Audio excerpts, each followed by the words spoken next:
안녕하세요. 절대값TV의 명품 PD 한PD입니다. 여러분, 집값은 올라가는 게 좋을까요? 내려가는 게 좋을까요? 올라가는 게 좋은 거예요. 올라가는 게 좋은 거예요. 자, 경제 성장률이 GDP 성장률이 3%면 3% 내로 올라가는 게 좋은 거예요. 뭐 당연한 거 아니에요? 성장을 했으니까 돈이 많이 풀렸으니까 그거만큼만 올라가면 되는 거예요. 자, 그러면은 6억이면 1년에 맥시멈으로 잡으면 1,800만 원. 예, 그러니까 다음에는 6억 1,800만 원. 그 정도가 좋은 거예요. 그 다음에도 3% 내외. 예, 3%도 많고 한 2% 정도. 그 정도가 올라가는 게 정상적인 거다. 집값이 떨어질 때는 경제 위기가 왔을 때 떨어지는 거예요. 가만히 있으면 떨어지지 않아요. 경제가 성장하는데 어떻게 집값이 떨어져요? 그죠? 자, 그렇다라는 거죠. 집값은 올라가는 게 좋은 거다. 그러나 경제 성장 내에서 3% 내에서 올라가는 게 좋은 거다. 경제 성장을 하는데 집값은 안 올라. 그럴 일은 거의 없어요. 그럴 일은 없다. 왜? 경제 성장이 되고 그러면 뭐 인구도 많아지고 뭐 유동 인구도 많아지고 수요도 많아지고 뭐 많은 공장 부지도 필요할 것이고 땅값도 올라가고 그러니까 뭐 당연하게 성장을 하는 거예요. 그건 뭐 어쩔 수 없는 거예요. 그러나 우리나라 그 집값의 문제는 너무 과도하게 올랐다. 서울 뭐 수도권은 뭐 기본적으로 너무 많이 올랐고 지방도 지난 사이클에서 많이 올랐다가 거의 거품이 다 빠졌죠. 많이 거의 빠졌어요. 물론 뭐 덜 빠진 부분도 있는데 뭐 수요에 의해서 또 만들어지는 시장이니까 뭐 지방은 누가 지금 투자하러 들어가지 않잖아요. 그러니까 제자리를 좀 잡고 있다라고 보시면 돼요. 오히려 지금 지방은 오히려 뭐랄까요, 건설사들이 망하는 이유가 뭐예요? 집을 줘서 팔 수가 없으니까 뭐 그런 상황이니까 뭐 지방은 우리가 언급할 필요도 없고요. 그런데 문제는 뭐냐면 서울 수도권이죠. 우리나라의 그 구조적인 문제, 지역 균형 발전이 안 되다 보니까 모든 젊은이들이 직장을 찾으러 서울 수도권으로 오고 뭐 정치, 경제, 문화 모든 게 서울에 있다 보니까 서울의 집값이 이 경제 성장률을 오버해서 아주 높은 상승률을 보여주고 있다라는 거죠.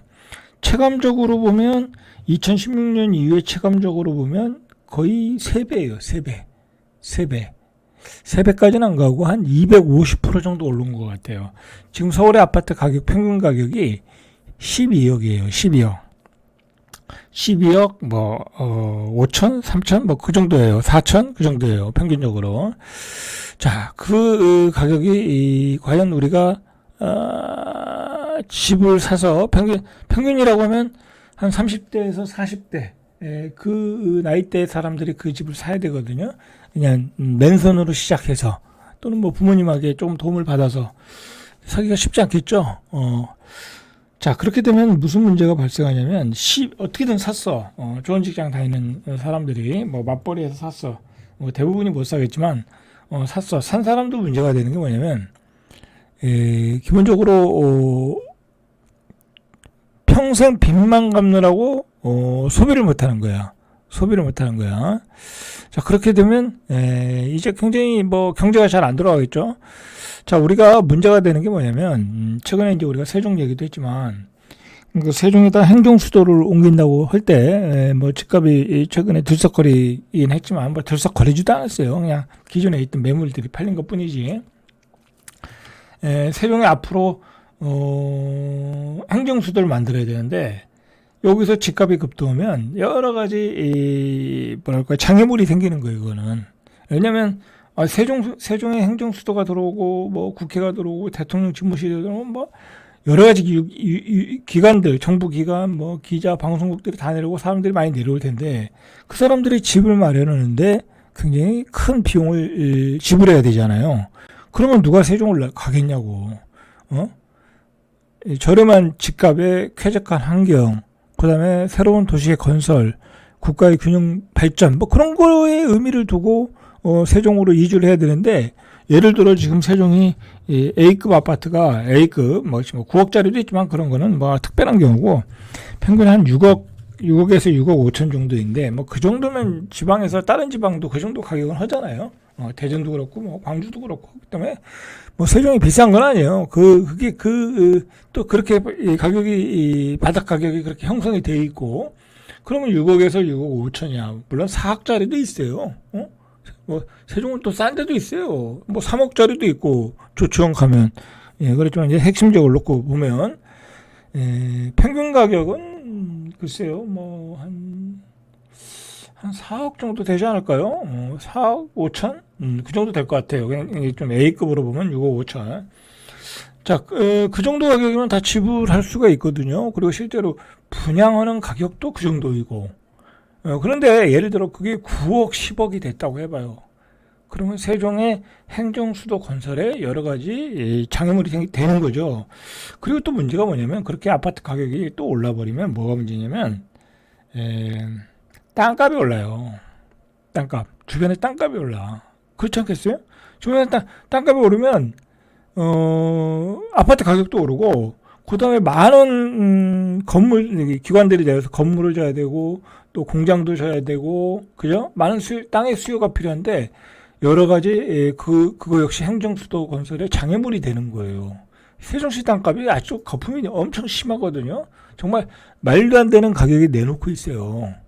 그러나 안 팔려요. 안 팔려. 뭐 수요가 없는데 어떻게 팔려요? 아니 세종시에서 인구가 많은 것도 아니고 당장 뭐 유기관들이 내려오는 것도 아니고 수요가 없는데 그냥 호가만 올려놓는 거예요. 그러니까 저렴한 땅만 팔리는 거예요. 저렴한 땅만. 그러나 자꾸 아파트 가격이 오르고 행정수도가 만들어진다고 하면 땅값이 올라갈 수밖에 없잖아요.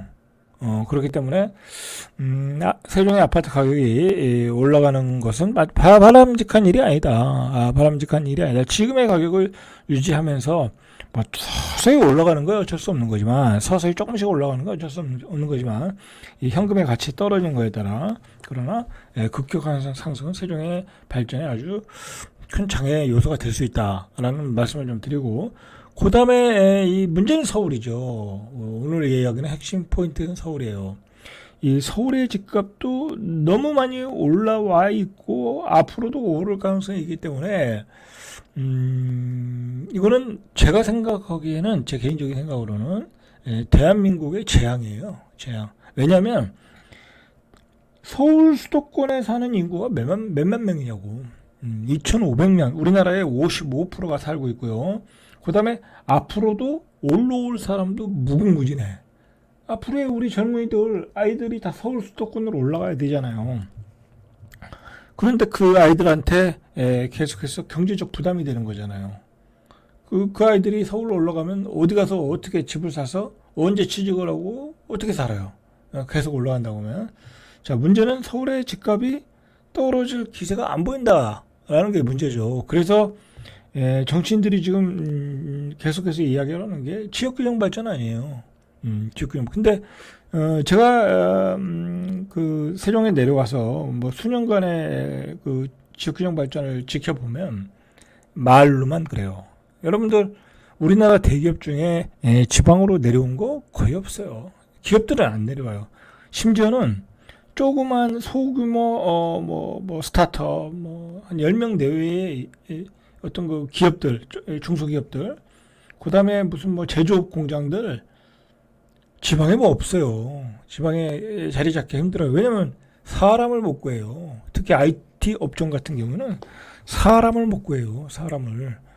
이 지방에 누가 이 젊은 아이들이 있으려고 그래요. 서울 수도권으로 다 올라가려고 그러지. 젊은 아이들일수록 그 문화가 또 서울에 다 있고, 결혼 상대자인 여자들이 또 서울에 다 있고, 그죠? 아이들 또 서울에서 또 키워야 되고, 그렇기 때문에 서울 수도권에 집중될 수밖에 없다. 그런데 중요한 거는 서울 수도권의 집값은 계속 올라간다. 그러면 정부가 나서서 정권을 잡은 우리 권력자들이 해결을 해야 되는데, 뭐, 솔직한 얘기로, 뭐, 전 정치 얘기 안 해요. 이런 얘기를 통해서 그냥 얘기하는 것 뿐이지. 뭐, 이 여당 국민의힘은 뭐 별로 지역균형 발전에 관심이 거의 없고, 그죠? 거의 없어요. 그리고 민주당은 그냥 관심이 있는 척 하는데, 뭐 그런 생명수를 만들었죠. 노무현 정부 때. 그러나 그 뒤로 뭐 추진력이 떨어졌어요. 그렇잖아요. 뭐 국회만 이전한다고 해놓고 국회는 언제 이전할지도 모르고 그냥 선거철만 되면은 그냥 표를 받으려고 행정수도 이전 뭐 그런 천도설만 꺼냈다 시들고, 문재인 정부 때는 안 그랬나요? 근데 뭐 된 게 없잖아요. 그러다 또 정권 바뀌면 없던 얘기 돼버리고, 그죠? 뭐 윤석열 정부 들어서 뭐 다 없던 얘기, 진도가 안 나갔잖아요. 뭐 스스로 지금 뭐 파면당해서 나갔지만, 진도가 안 나가요. 지역균형 발전. 그래서 제가 얘기하는 게 2차 공공기관 이전도 벌써 한 5년 이상을 끌었어요. 그거 5년 이상 끌을 일이 아니잖아요. 각 지방으로 그냥 다 보내면 되는 거잖아요. 그래서 일단 분배하고, 그래서 결정하고, 그리고 가서 그 건물 짓고 부지 잡는 건 본인들이 하면 되는 거고, 각 기관마다. 정부가 법안만 통과시켜가지고 분배하면 되는데, 지방의 눈치를 보느라고, 이 지방에는 뭘 내려보내고, 이 지방에는 뭘 내려보내고. 아니, 지방은 다 균등하게 분배하면 되니까 지방에서 싸울 일 없어요. 서울에서 자기들이 이 공공기관의 눈치를 보고 있는 거야. 공공기관의 눈치를 보고 있는 거야. 근데 저는 이상한 게, 왜 지방에서는 왜 그거를 왜 적극적으로 욕을 안 하는지 모르겠어요. 그러니까 이 권력을 잡은 자들은요, 자기 임기 동안에 그냥 대충 하고 나가면 된다, 뭐 그렇게 생각하는 것 같아요. 자, 어쨌든 서울 수도권에 2,500만이 다 몰려 있는데, 55%가 몰려 있는데, 거기는 완전히 지금 집값이 떨어질 기미가 안 보이겠다. 여러분 이제 막 그 폭락을 한다, 뭐 집값 떨어진다 얘기하는데, 이 서울 수도권, 뭐 수도권 쪽은 좀 예외고, 수도권은 사실 뭐 외곽에다 막 집 지면 뭐 떨어질 수 있어요. 그리고 서울도 조금 그 교통 접근이 가능한 빈 유유지들이 많거든요. 거기다 때려지면 집값 잡을 수 있어요. 그러나 제가 누누이 얘기하지만, 그렇게 안 해요. 권력을 잡은 사람들은. 땅 좋은 데다, 뭐, 김포, 고양, 뭐, 질대 무궁무진하거든요? 거기다가 막 신도시 짓면 집값 잡아요. 그런데 그렇게 안 하는 이유가 뭐겠어요. 기득권들이 그걸 싫어하는 거예요. 자기들 집값 떨어질까봐. 잡으면 잡을 수 있어요. 제가 뭐, 한번 볼까요? 거기까지 보죠. 자, 여기 다 논이잖아요. 그죠? 여기 다 논이잖아요. 자, 여기 뭐 지하철도 지나가네요. 여러분, 대곡역도 뭐 개발한다고 하는데 뭐 진도가 잘 안 나가잖아요. 뭐 여기 GTX 들어오고. 자, 이런 데다가 여러분 아파트 지면 돼요. 그죠? 한 10만 가구 지면 돼요. 신도시급 하나 때리면 돼요. 자, 근데 여기다 왜 대규모 개발을 못 하겠어요? 이 사람들 눈치를 보는 거예요. 이 사람들, 거의 일산의 이 구축들 가지고 있는 사람들. 여기다가 10만 아파트 때리면 이거 어떻게 되겠어요? 이 뒤 아파트 다 똥값 되는 거예요. 그것 때문에 못 하는 거예요. 그러니까 여기다 아파트를 못 지니까 이 아파트 가격이 올라갈 거 아니에요. 이 아파트 가격이 올라갈 거 아니에요. 그걸 누가 부담해요? 젊은이들이 부담하는 거예요. 그죠? 자, 여러분들, 예를 들어, 뭐, 이런 데다도요, 다 칠 수 있어요. 자, 그 다음에, 여기가 방화동. 여기도 요즘 집값이 비싸잖아요. 마곡베리. 자, 여기 김포공항. 자, 여러분들, 이런 데다가요, 이런 데다가 아파트 지면 돼요. 그죠? 뭐, 접근성 좋잖아요. 신도시 개발하면 돼요. 그런데 여기다 이렇게 전으니까, 이제 여기다 못 짓는 거야. 여기다도 지으면 되겠네. 그죠? 질딱 많아요. 맘만 먹고 어떤 혁명적인 이 조치를 취한다고 하면 질대 많아요. 자, 볼까요 또? 자, 여기는 이제 거의 다 졌죠. 하남 교산 들어가고. 자, 이쪽은 뭐 여지가 별로 없어요. 자, 여기도 이제 예전에 조금 진다고 개발 계획이 나온 걸 알고 있거든요. 소규모로. 자, 여기도 빈 땅 다 치면 돼요. 지하철도 들어갔는데. 그죠? 자, 그 다음에 또 볼까요? 자, 생각보다 질당이 많아요. 자, 여기 이 광명 일산 들어가죠. 여기도 광명 신도시 들어가잖아요. 크게 들어가잖아요. 이거 크게 들어가는데, 자, 여기도 지어도 되고요. 여기 뭐 짓고 있고, 개발하고 있고. 자, 그 다음에 뭐 여기 빈 땅 많잖아요. 지면 돼요. 진 땅 많아요. 자, 그 다음에 이제 경부라인 쪽으로 우리가 산업이 발달하다 보니까 여기는 다 졌어요. 여기는 별로 질 땅이 없어요. 그러니까 동탄까지 간 거예요. 그죠? 동탄까지 간 거예요. 여기는 뭐 알아서 잘 쳐요. 뭐 도시개발 형식으로 짓는다든지. 그러니까 이쪽으로 너무 쏠린 거죠. 산업이. 이제 그러다 보니까 이 서쪽으로 이렇게 축이 발전해서 시흥이라는 신도시가 이렇게 들어선 거예요. 그쪽이 개발이 다 끝나니까. 경부축이 다 끝나니까 이쪽이 다 이렇게 다시 개발축이 생겨서 지하철 공사 신안산선 들어가고 뭐 서부선 서해선 들어가고 그러면서 여러 가지 부지들이 지금 개발 중인 거예요. 그러니까 앞으로는 이런 데 질 데가 많다라는 얘기죠. 자, 그래요. 사실 질 데는 많다. 자, 여러분들 얘기가 나온 김에 조금 이제 오늘 좀 편안하게 들으세요. 이 서울 수도권으로 사람들이 너무 몰리다 보니까 일기 신도시를 만들어줬어. 분당, 일산, 그죠? 일기 신도시 만들었어요. 접근성이 좋은. 성공했죠? 자, 평촌. 다 일기 신도시죠? 자, 그 다음에, 사람들이 더 몰렸어. 더 몰려가지고, 이기 신도시를 만들어줬어. 그게 어디에요? 김포. 그 다음에, 3번. 그죠? 3번, 뭐, 그 다음에 시흥, 뭐, 그런데, 그 다음에 이쪽으로는 동탄이 3기 신도시라고 봐야 되겠죠? 어쨌든 2기든 3기든 자, 이 동탄까지 확장됐고 그 다음에 또 이쪽으로 의정부로 가면 뭐 저기 남양주, 양주 뭐 그 다음에 이런데 그죠? 옥정 이 거대한 신도시를 만들어 놨잖아요. 이 북쪽까지 이게 다 뭐예요? 그냥 전국에서 다 인구들이 몰려오니까 외곽에다 만들어졌어요. 근데 이 외곽에 사시는 분들이 이 삶이 어땠어요? 매우 피곤하죠. 뭐 지하철이 없잖아요. 늦게 들어오거나 뭐 김포 같은 데도 그랬고 자 이렇게 들어왔고 그 다음에요. 자 이거 중요한 얘기예요 이게. 자 이렇게 양쪽 뭐 여기 사실 잘 안 가잖아요. 여기 사시는 분들이나 사시지. 자, 여기다 졌다는 얘기는요, 결국은 이 뒤에 인구를 다 빨아왔다는 거예요. 결국은 이 뒤에 인구를 다 빨아왔다는 거예요. 서울 수도권으로. 자, 이 사람들이 결국은 서울 수도권으로 또 출퇴근하잖아요. 그러니까 서울이 굉장히 커질 수밖에 없는 거죠. 자, 그 다음에 여기죠. 구리도 이제 1기 신도시라고 보고, 그 다음에 2기 신도시. 뭐 이걸 2기 신도시라고 해야 되나? 여기 다산, 그죠? 여기 자 요런 데도 또 도시가 확장됐고 완전히 그 계속 몰려드는 서울 수도권의 인구를 다 흡수한 거예요. 그리고 지하철 깔아주고 요번에 이제 지하철까지 들어갔죠. 요거 들어섰어요. 잠실까지 가는 거.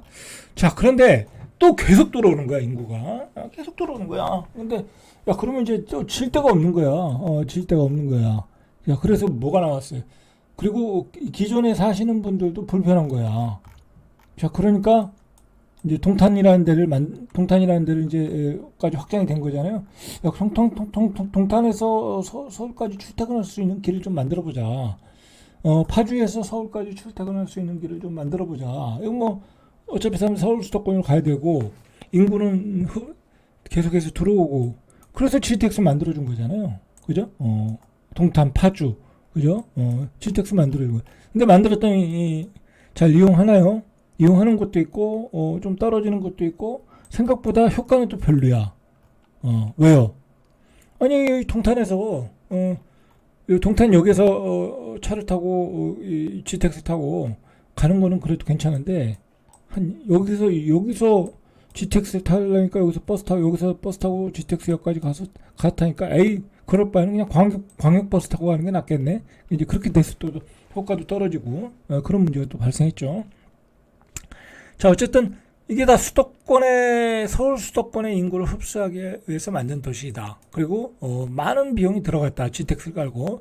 그리고 어떤 사회 문제가 일어나냐면 너무 지하를 파다 보니까 이 서울 수도권에서 안 그래도 이 서울 핵심 지역에 이런 지역에 이 지하라는 게 거의 뭐 얼마나 뭐 개발이 이루어졌겠어요. 뭐 지하철 노선도 많이 지나가고 그다음에 수도배관도 얼마나 많이 지나가겠어요. 이 굵은 것들이 인구가 많아지니까. 근데 그 수도배관이 한 30년 노후가 됐네. 그래서 물이 누수되네. 그 지하에 액상화 현상이 일어나네. 자, 그러면서 싱크홀이 뻥뻥 뚫리는 거예요. 서울은 앞으로도 싱크홀이 많이 일어날 가능성이 많아요. 이 과밀한 인구, 그죠?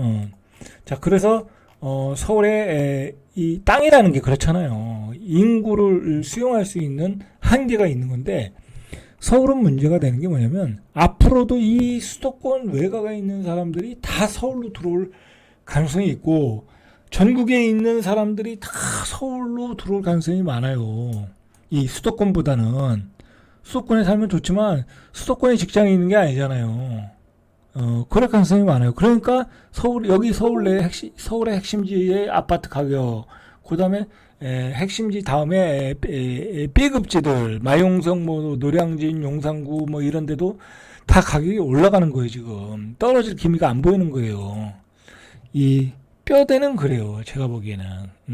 그래서 서울의 집값이 떨어지지 않는다라고 강사들이 장담을 하는 거예요. 그 배경에는. 여러분 그걸 아셔야 돼. 그걸 아시고 뭐 서울 수도권 집값이 좀 떨어져야 된다고 생각하시는 분들은 서울의 그 행정수도를 찬성하는 거고 좋은 아파트 가지고 있는 분은 행정수도 이전을 반대하는 거고 제가 보기엔 그래요. 그러나 행정수도는 이전해야 돼요. 안 그러면 서울은 너무나 과밀해지고 너무나 사람들이 몰리고 너무 많은 개발이 또 이루어지고 그러다 보면 큰 재앙이 일어날 수 있어요. 싱크홀 같은 큰 재앙이 일어날 수 있어요. 그리고 너무 많은 인구가 너무 많이 몰려 살다 보면 어떤 자연재해가 왔을 때 큰 타격을 입을 수 있어요. 그렇잖아요. 이게 사람이라는 게 좀 분산해서 살아야 어떤 국가적인 그 어떤 재난이 왔을 때도 큰 피해를 입지 않을 수 있는 거예요. 어떤 특정한 지역에 너무 많은 인구가 몰렸는데 그 지역에 어떤 문제가 생겨봐요. 큰 재난이 생겨봐요. 그럼 국가적인 손실이 큰 거예요. 야, 그런 걸 떠나서 뭐 일어나지 말아야 될 일이고 중요한 거는 인구가 많아지면 개발이 많아진다. 개발이 많아지면 결국은 외곽으로 확장하더라. 지금까지. 그래서 1기 신도시, 2기 신도시, 3기 신도시까지 만들어 놨다. 자, 그런데 그렇게 만들어 놨더니 결국은 그 외곽으로 만들어 놨던 인구들이 결국은 서울 수도권으로 몰려오더라. 라는 거죠. 그죠?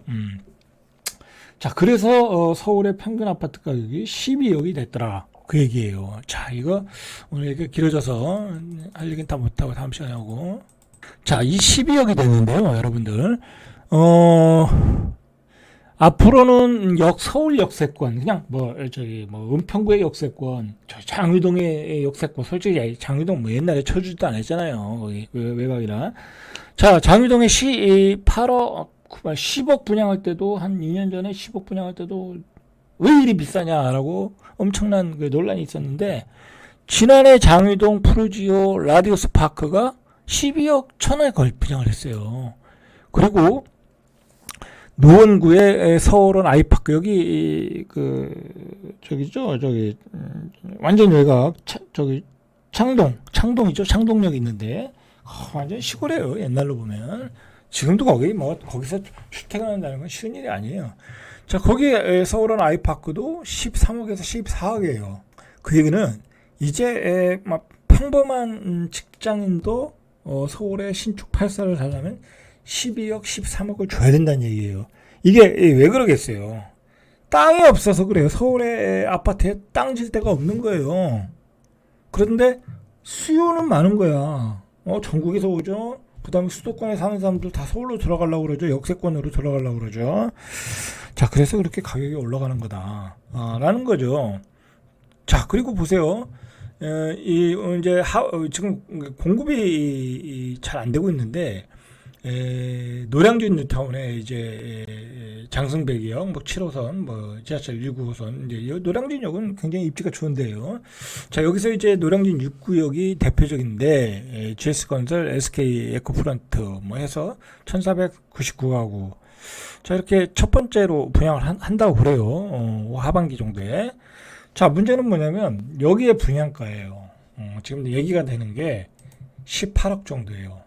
노량진 8구역이네요. 아크로 리버파크 있는데 18억 괜찮죠? 괜찮다는 얘기는 아파트 입지에 비해서 뭐 괜찮다는 얘기예요. 왜냐면 옆에 흑석동이 20억 하잖아요. 흑석동이나 노량진역이나. 그래서 시세 차익이 3억에서 4억 난다는 거야. 뭐 분명히 완판이 되겠죠. 자, 이제 제가 얘기하는 거는 저 외곽에 12억. 그다음에 이런 핵심 지역, 아주 핵심 지역은 아니지만 이런데 18억 주고 사야 돼요. 그것도 못 사요. 분양을 못 받아요. 이것도 60점, 뭐 70점 돼야 받는 거예요. 미치고 환장하는 거죠. 그죠? 미치고 환장하는 거예요. 자, 이게 왜 이런 현상이 일어났냐? 이제 우리가 좀 알아야 되는데, 수요와 공급의 미스매칭이에요, 여러분들. 수요와 공급의 미스매칭이다. 제가 지금까지 설명했듯이, 전국 사람들 다 서울로 와. 수도권으로 와. 서울 수도권. 수도권에 샀는데, 야, 이제 서울로 들어가야 돼. 그런 사람들이 줄 서 있는데, 서울의 재개발, 재건축은 공급이 없어요. 그죠? 공급이 없어. 신축 아파트는. 자, 그래서 이런 가격이 나오고 있는 거예요. 자, 우리가 이런 사실을 좀 알 필요가 있다. 자, 그러면, 결국은 이게 좋은 현상이냐? 완전히, 양극화를 시키는 거죠. 이거 18억에 뭐 우리 평범한 중산층이 누가 사겠어요. 대한민국 상위 1% 자산이 30억이거든요. 그러면 상위 한 3% 안에 들어야 된다는 거잖아요. 이 18억짜리 받으려면. 그리고 12억짜리 받으려면 상위 10% 안에 들어야 되는 거잖아요. 그죠? 그러면 나머지 90%는 어떻게 하냐 이거야. 문제가 있는 거죠. 그래서 지역균형 발전이 필요하고요. 그래서 서울의 분산 정책이 필요한 거예요. 여러분들 그걸 하셔야 돼. 이대로 우리 대한민국 그냥 가면요. 여러분들 이 서울과 수도권의 양극화도 확 벌어지고요. 이 수도권은 나중에 아파트 가격이 안 올라요. 안 올라요. 그거 우리가 저기 일본에서 봤잖아요. 일본의 외곽 신도시의 가격이 올랐어요? 안 올라요. 여기 지금 막 서울의 가격은 안 떨어지고 있는데 지금 송도는 어떻게 됐어요? 그죠? 반토막 났잖아요. 그 회복을 못 하고 있잖아요. 수도권은 안 올라요. 나중에 일시적으로는 뭐 올라다 떨어질 수가 있지만 중장기적으로 가면 안 올라요. 우리는 지금 저성장으로 가고 있잖아요. 그죠? 그렇기 때문에 안 올라요. 그러면 이런 데만 올라가는 거야. 이런 데만. 왜? 이게 다 배후 수요거든. 근데 여기다 아파트를 질 공급이 없어. 미스매칭이 일어난 거예요, 지금. 지금 강사들이 이야기하는 게 그거예요. 강사들이 이야기하는 게. 그런데다가 여기까지만 얘기하고 마무리할게요. 그런데다가 또 저금리로 가고 있어. 여러분, 경제가 나쁘면 저금리로 갈 수밖에 없잖아요. 또 저금리로 가고 있어요, 여러분들. 지금 올해만 예정되어 있는 게 전문가들이 이야기하는 게 금리 인하 3번을 한다는 거 아니에요. 2%대. 자, 여러분 그걸 잘 생각하시길 바랍니다. 자, 다음 시간에 한번 이어서 계속 이야기할게요. 자, 절대값 TV의 명품 PD 한 PD였습니다.